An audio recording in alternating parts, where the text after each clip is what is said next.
on this edition of Cronkite Sports Report. The growth of women's collegiate wrestling.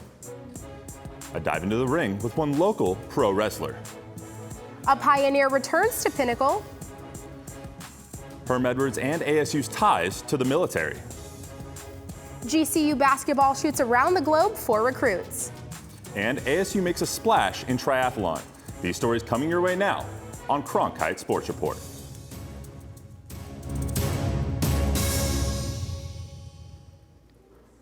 Here at Arizona State University's Walter Cronkite School of Journalism and Mass Communication, we look to bring you unique sports stories with an Arizona connection. I'm Stephanie Bates. And I'm Matthew Roy. Today, we share 6 special stories of some incredible people and players here in the Valley.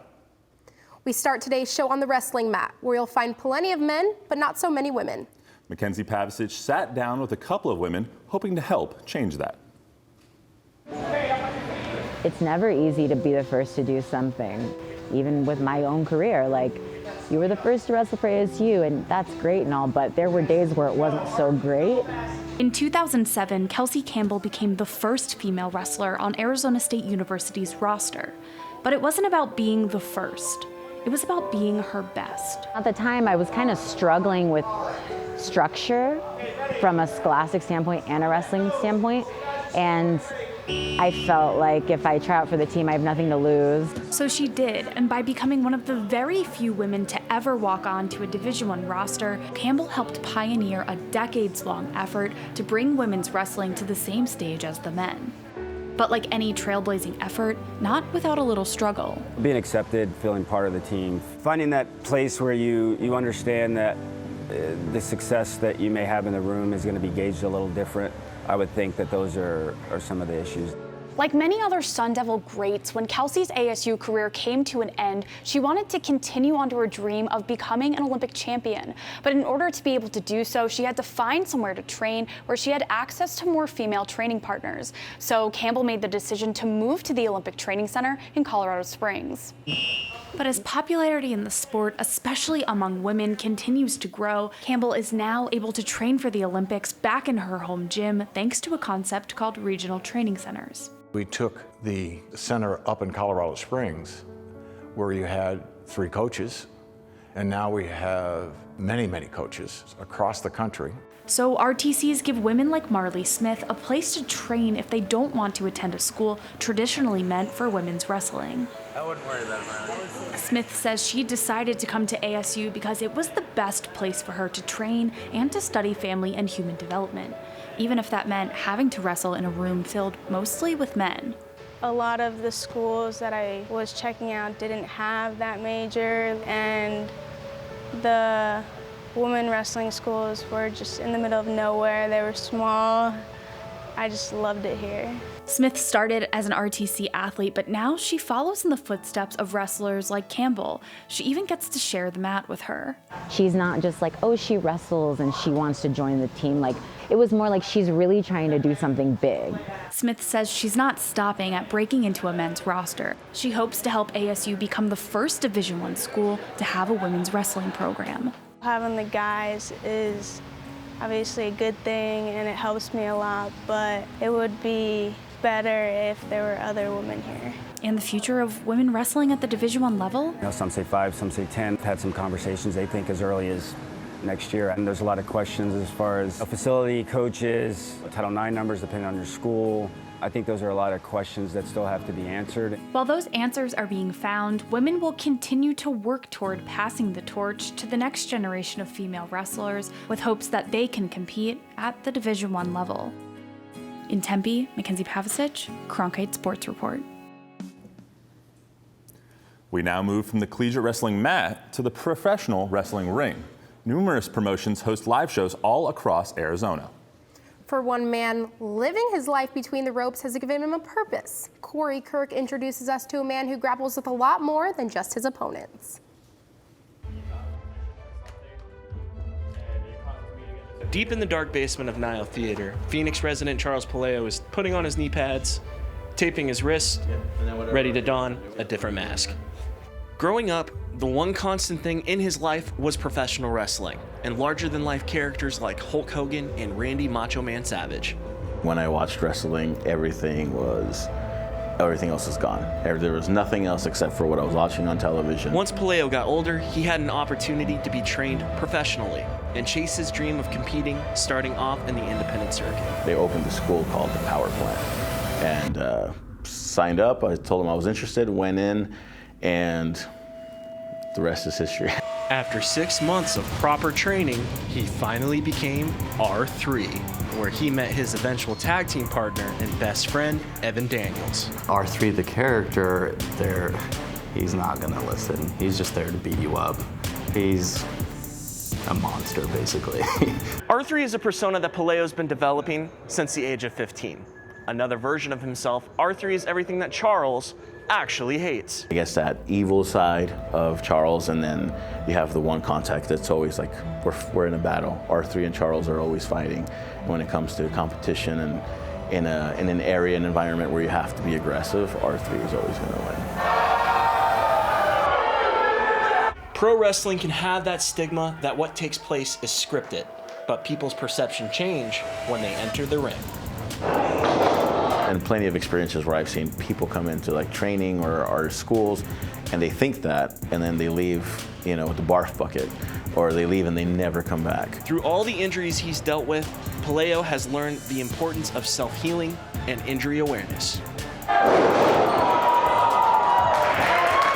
There's been times where we're at shows and like the match before us, like somebody gets hurt. So you kind of go into your match in the back of your head, it's like, hopefully this doesn't happen or that happens. Wrestling alone doesn't pay the bills, so wrestlers like Palaio need to find other sources for income. Learn how to make my own t-shirts. I find friends who are doing business in stickers and patches, so I help them, their business out by getting their merchandise, and then I learn how to make my own merchandise. When R3 gained notoriety on the independent scene, fans became accustomed to his destruction, showing up to shows regularly. People want to go see live wrestling. They want to hang out with their friends. They want to grab a beer and have a laugh and cheer and boo. Going into his 6th year in the ring, R3, doesn't plan to stop slamming people to the mat anytime soon. No matter how many times I try to quit, I keep going. In Mesa, Corey Kirk, Cronkite Sports Report. When we return on Cronkite Sports Report, a pioneer's long journey home. Welcome back to Cronkite Sports Report. I'm Stephanie Bates. The roots of Pinnacle assistant basketball coach Taylor Rohde stretch all the way back to, Pinnacle. I caught up with the former professional basketball player to find out how he wound up right back where he started. Here we go. Taylor Rohde's long basketball journey led him right back to where it all began. My name's kind of hanging up in the gym, so it was something that I'm very prideful to, keep that culture going. The former Pinnacle basketball star went from the North Phoenix High School to Arizona State, to Alaska, and then a geography B's worth of countries for his pro career before he landed back on the Pioneers bench as an assistant coach. When the position opened up, I dove right in, and I've enjoyed it 100%. Pinnacle head coach Charlie Wild has known Rohde since he started playing ball. Wild started the school's basketball program 19 years ago and now works alongside his former player. Oh, he's just a great guy. He puts his time and effort in for kids. He trains kids years round for us in our academy. He's done it by himself for a while. He's making, quite a bit more money than probably I was even making at the time playing in Europe, and he'd come back here and help out at our camp for not much money. As a pioneer, Rohde set multiple school records along with earning the 2008 Gatorade Arizona Player of the Year award. Really cool with the players that you coach. They open up your program and they still see all your names in the record book, and it kind of, gives me some accolades to kind of fall back on, and they actually respect what I say a little bit more just because they know that I was in their shoes and did the exact same thing that they're doing every single day. Pinnacle junior Thomas Ray is one of those players. He's a great coach. He helps me, especially because he's been here. As a player, he knows how to go through the drills I've been going through, and he just knows the experience, and he has the credibility. That credibility includes a collegiate basketball career that began at Arizona State as a teammate and suite mate of James Harden. Playing with James was something that I think I needed to see, just how much hard work it actually takes to take your game to the next level. So just being around that, I think, elevated one, not only my love for the game, my passion for the game, but also my work ethic with basketball that's actually translated with me into coaching. After 2 years in Tempe, Rody transferred to the University of Alaska Anchorage, hoping to get the playing time he needed to help him achieve his goal of playing basketball professionally. And indeed he did, playing for 6 years all across the globe. And the fact that basketball was able to take me to 62 countries in 6 years is something that I'll truly treasure. The competition out there is great, and you meet so many different and interesting people.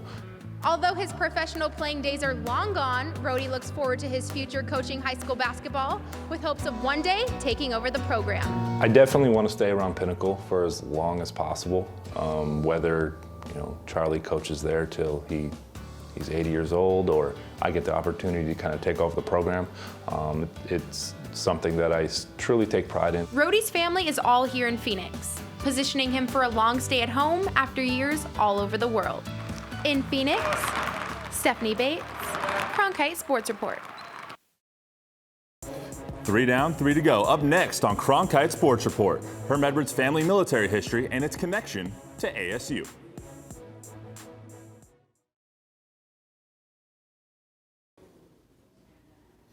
Welcome back to Cronkite Sports Report. I'm Matt Roy. When Herm Edwards took the job at ASU, he had a tall order to fill on the field. But our Nick White found out there's another Arizona State legacy that he embraced. When an incoming athlete steps onto the Arizona State campus for the first time, there is a special standard that they must live up to. That standard was set by Pat Tillman. He had reached the pinnacle of his career of being a professional athlete, which is very difficult. 2% of all the college guys actually play pro football. And he decided, no, you know what? My country means more to me than being a professional football player. So that says a lot about the man. Fast forward to December 3rd, 2017. ESPN analyst and former NFL coach and player Herm Edwards takes over as the head football coach at Arizona State, a move that helped preserve Tillman's legacy. Herm Edwards has got a fantastic family background and connection to the military as well. He recognizes, I think, the power of that connection in dealing with athletes. And I think he uses that aspect of having more than one identity to challenge the students to be the same kind of athlete that Pat was. The thing my dad told me at a very young age, he says, you can either be a leader or you can be a follower. You don't want to be a follower. Herm's father, Herm Edwards Sr., earned his fair share of respect while serving in World War II and in the Korean War, where he eventually reached the rank of Master Sergeant. So when at home teaching his children, he had a few words of wisdom. Details and discipline. If you're an Army brat, as we call each other, you learn discipline and details of what you're supposed to do. Because in the Army, it's not like a football game. People don't come back home. Pat's legacy reaches all types of people on campus. Students, veterans, as well as athletes. And it reaches a whole new level of reverence when a head coach knows the full understanding of what it means to sacrifice for your country. I mean, the thing I learned from my dad was that freedom's not free. There's always someone standing at the gate, making sure we have these freedoms and we have these rights as Americans. One student athlete who honors the legacy of Pat Tillman is current ASU wrestler and former Green Beret, Roman Roselle. When I was a kid, he was at Arizona State here in Arizona. For me, that was an icon. So being that I get to be here and walk the same campus that he did and kind of, leave my own legacy is tremendous and huge. But the man in charge of keeping the military presence in focus in ASU athletics is the man on the sidelines every Saturday for the Sun Devils. We can play with his passion, then we're serving this university well, the fans, as well as him, because his bus is standing out there for a reason. And although he has never served, Herm and Pat's legacy will forever be linked as Herm continues to push his athletes in the right direction by using Pat's motto. Somewhere inside, we hear a voice, and it leads us in the direction of who we wish to become. But it is up to us whether or not to follow. In Tempe, I'm Nick White, Cronkite Sports Report. Still to come, Grand Canyon University spins the globe shooting for women's basketball success.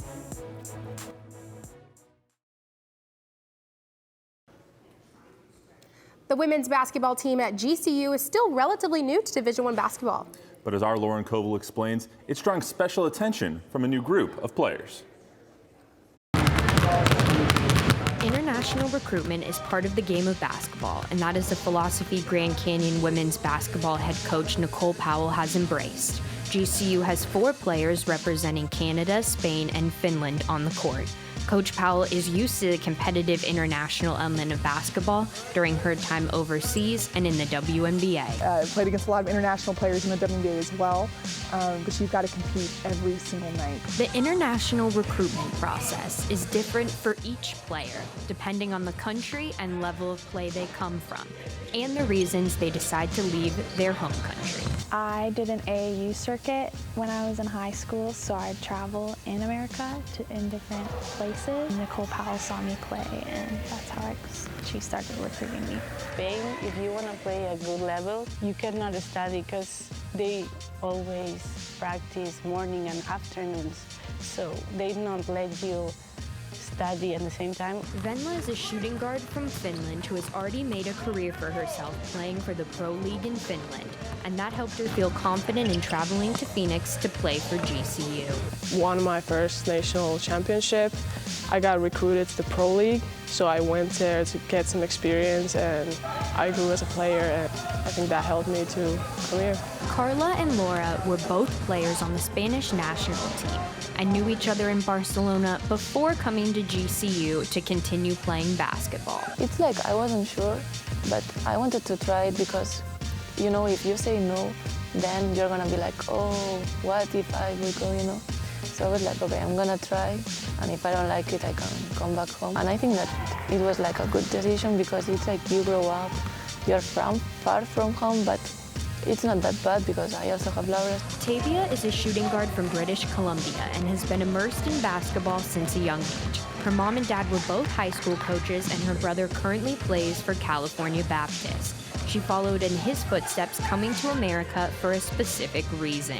Well, he's been one of my biggest role models in my life, so he's 2 years older than me, so I've gotten to see him play and seen his experience at university, which has been a real big help for me to know what and be prepared for my 4 years here at GCU. Coach Powell values the skill set that the international players bring stateside. So that really shows the skill and ability of international kids, and that's of course why we like them, because they've got a great skill set for what we're looking for. Secondly, I see just a lot of maturity in the international kids. Coach Powell only sees a future where more international players are coming to the States, and she will continue to recruit international players who value basketball the same way she does. We're not the only program with a lot of international kids. It's a common thing now, I think, in across America, especially in the game of basketball. And we're continuing to target different international kids around the globe. In Phoenix, Lauren Koval, Cronkite Sports Report. Arizona State's triathlon program is dominant, a dominance they hope will continue, as long as they can get the sport to stick around. As Madison Carter reports, ASU is working with USA Triathlon to earn a permanent stay with the NCAA. Arizona State recently won its 4th consecutive triathlon national championship in its 4th year competing in the sport. A national championship is what every and any team's goal is, but for ASU Triathlon, it's much deeper than raising a trophy. It's about triathlon's future as a permanent NCAA sport. We really feel, being, one of the larger schools, it's sort of our duty, our responsibility to help promote the sport. In 2015, the USA Triathlon Foundation awarded Arizona State and 7 other schools with the inaugural Women's Triathlon Emerging Sport Grant. It provided nearly $500,000 across 8 programs to get the wheels turning for triathlon at the collegiate level and put Arizona State at the center of trying to establish triathlon as a permanent NCAA sport. That's been anything from going to conferences to present to getting on the phone with the school. We've actually have had schools come and visit us for half a day and showing them how we have everything set up, like showing them the facilities. For triathlon to earn a long-term slot with the NCAA, the sport needs at least 40 D1 and D2 level schools to participate. That count currently sits at 34 programs according to USA Triathlon, who is actively recruiting athletes and schools to jump into the triathlon waters with them. We're also reaching out to athletes, triathletes, single sport athletes in swim, bike, run, and other sports to say, hey, have you thought about maybe NCAA for you in a sport that has not been around that long at the collegiate level?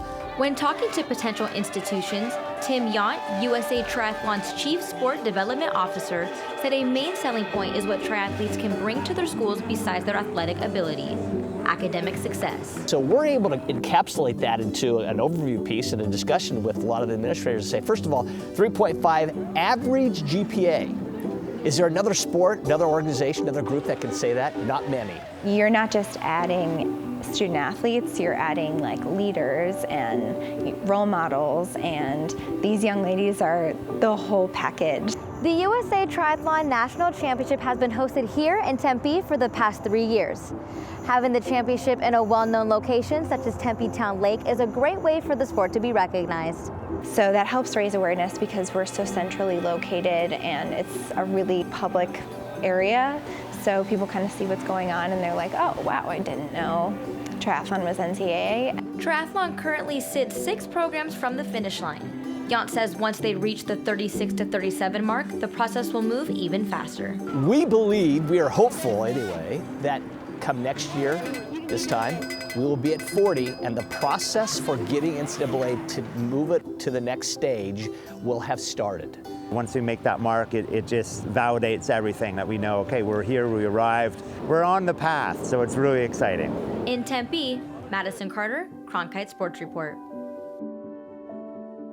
Well, that will do it for this episode of the Cronkite Sports Report. Thank you for joining us.